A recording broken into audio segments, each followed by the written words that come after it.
Hi అండి, welcome to RR collection అండి. ఇప్పుడు మీకు నేను చికెన్ గ్రేవీ కర్రీ చూపిస్తానండి. ఇది 1/2 కిలో చికెన్ తీసుకున్నానండి. శుభ్రంగా కడిగి ముందుగా పెట్టుకున్నాను. దీంట్లో కొద్దిగా అండి సాల్ట్, కొంచెం సాల్ట్, కొద్దిగా పసుపు, ఒక చిన్న టేబుల్ స్పూన్ తోటి garam masala powder, 1/2 table spoon garam masala powder,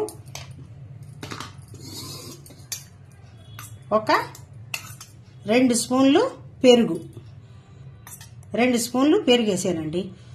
ఇదంతా వేసి ముందుగా మనము కలిపి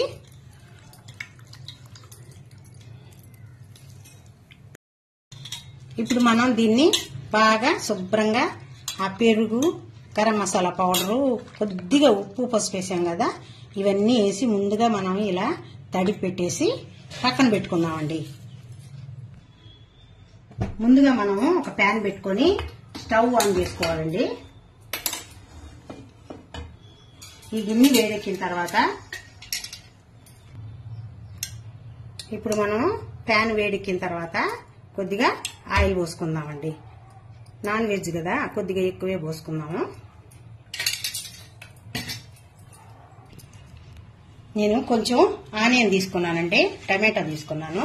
ఇది వచ్చి పుదీనా, ఇది వచ్చి కొత్తిమీర అండి. ఇప్పుడు మనం ప్యాన్ పెట్టాం కదా,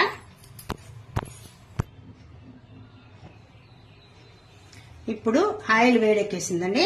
ఇందులో మనం కొద్దిగా ఆవాలు వేసుకుందాము. మనం కొద్దిగా ఆనియన్ వేసుకున్నాము.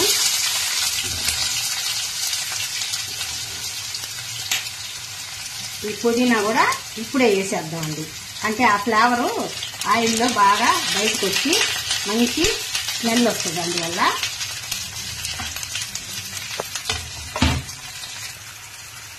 ఇప్పుడు కొద్దిగా ఆనియన్ వేగుతా ఉందండి.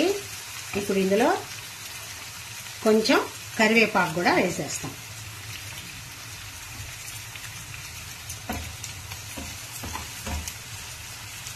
ఇప్పుడు కొద్దిగా వేగింది ఆనియన్. ఇందులో మనము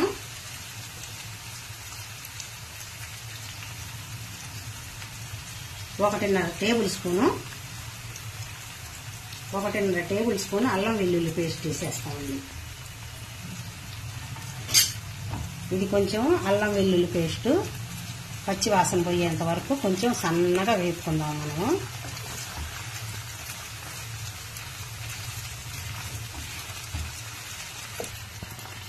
ఇప్పుడు మనం టమాటా కూడా వేస్తామండి. ఈ టమాటా కూడా వేసిన దానివల్ల అల్లం వెల్లుల్లి వేగే లోపల ఇది కూడా వేగిపోతుంది.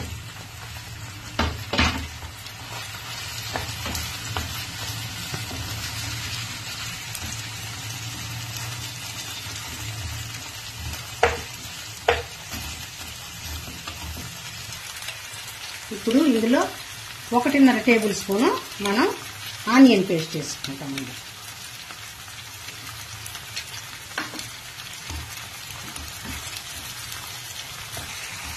ఇప్పుడు టమాటా, ఆనియన్ కొద్దిగా మెత్తబడిందండి. అల్లం వెల్లుల్లి ఆనియన్ పేస్ట్ వేసాం కదా మనము. ఇప్పుడు మనము కడిగి శుభ్రంగా మనం పెరుగు అవి వేసి నానబెట్టింది ఇందులో వేసేద్దాము. చికెన్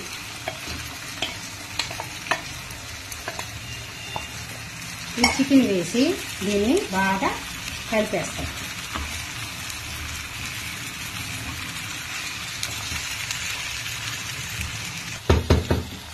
ఇప్పుడు మనము చికెన్ వేసేసాం కదండి, దాంట్లో 1 టేబుల్ స్పూను ధనియాల పొడి వేసేస్తాం. వేసి దీన్ని బాగా కలుపుదామండి. కలిపేసి ఒక 2 నిమిషాల పాటు ఈ ఆయిల్లోనే ఇదంతా ఇలా వేగనిద్దాము. మూత పెట్టేసి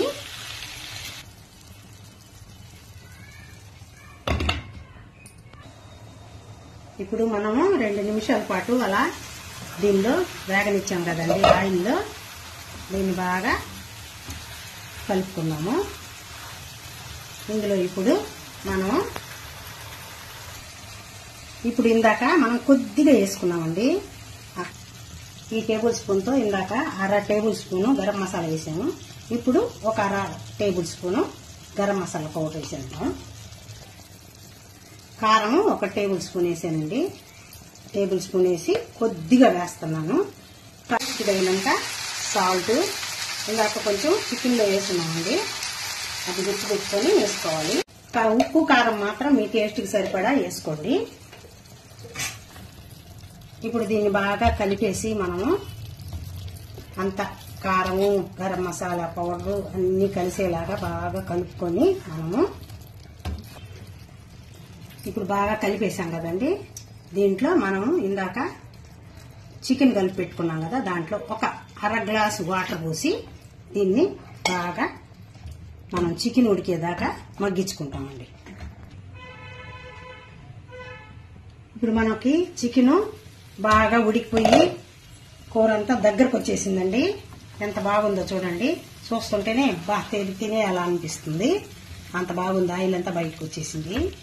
ఇప్పుడు దీంట్లో మనం కొత్తిమీర చల్లేసుకున్నామండి.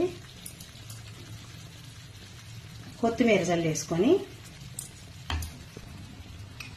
ఇప్పుడు కొద్దిగా 1/4 టేబుల్ స్పూన్ అండి మిరియాల పొడి చల్లేద్దాం. చల్లేసి దీన్ని 1 నిమిషం పాటు మనము మగ్గనిచ్చేసి 1 నిమిషం పాటు అలా కలిపేసి మూత పెట్టేసి మగ్గనిచ్చి స్టవ్ ఆపేద్దామండి. ఈ వేడికే మనకి బాగా ఊరుకుంటుంది. తర్వాత మనం సర్వింగ్ బౌల్లోకి తీసుకుందాం. ఇప్పుడు మనం సర్వింగ్ బౌల్లోకి తీసుకొని సర్వ్ చేసుకోవటమేనండి.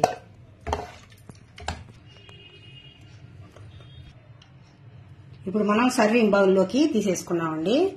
భలే టేస్టీగా బాగుంటుంది. మీకు ఇంకా కొంచెం స్పైసీగా కావాలంటే మిరియాల పొడి కొంచెం ఎక్కువ వేసుకోండి.